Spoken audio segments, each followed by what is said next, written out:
Innovation in Health Information Technology, HIT. Dr. Niloff, you state in your testimony, and I quote, interoperable health IT is foundational to healthcare transformation. We cannot change the healthcare delivery model without it. Do you believe that we are on the path to interoperability, or are there changes to the law that we should consider as part of the 21st Century Cures Initiative? Thank you, sir. I believe that we are on the path. I think it's a challenging and long journey.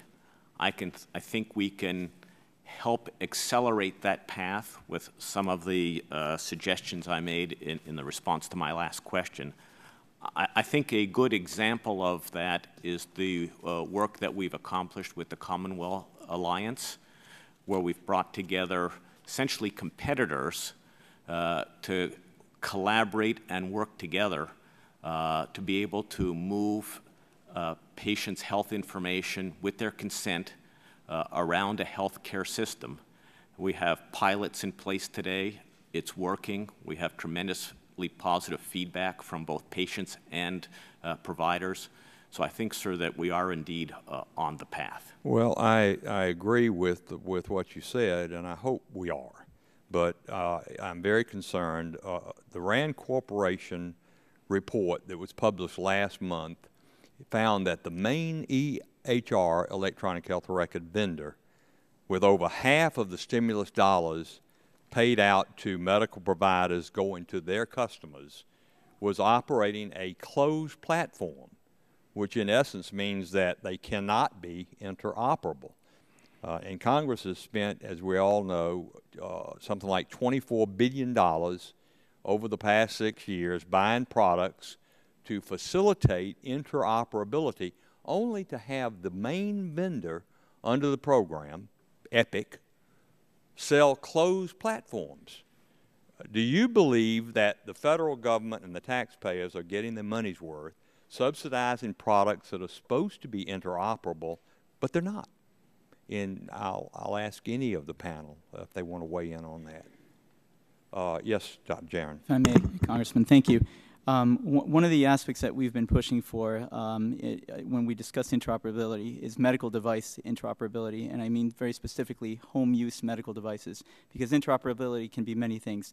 Health information data exchange between electronic health records, that's one aspect. Systems wide within a hospital, and that would include high acute medical devices, that's another kind of interoperability.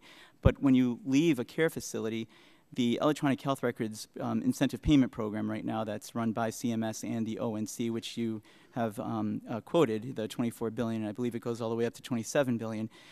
Not really much of that really engages patients and families in their care.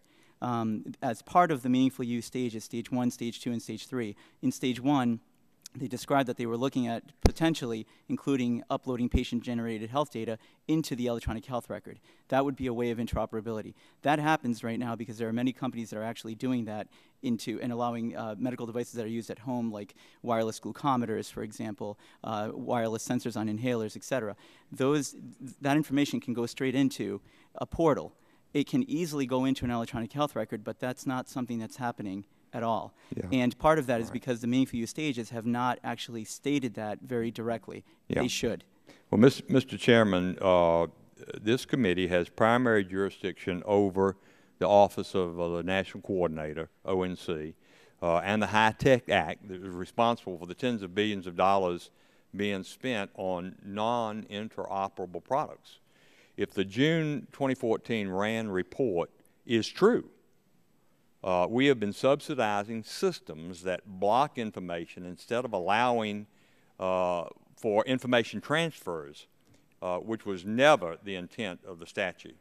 It may be time that this committee take a closer look at the practices of vendor companies in this space, given the possibility that fraud may be perpetrated on the American taxpayer. Furthermore, Mr. Chairman, as I see my time has elapsed, I would like to ask unanimous consent to include in the record an article from June 17, 2014 from iHealthBeat entitled Coalition Calls for Action Against EHRs That Block Interoperability. that gets, I think, Mr. Chairman, to the very point that I'm talking about. Without objection, so ordered. And with that, I yield back, Mr. Chairman. Chair, thanks.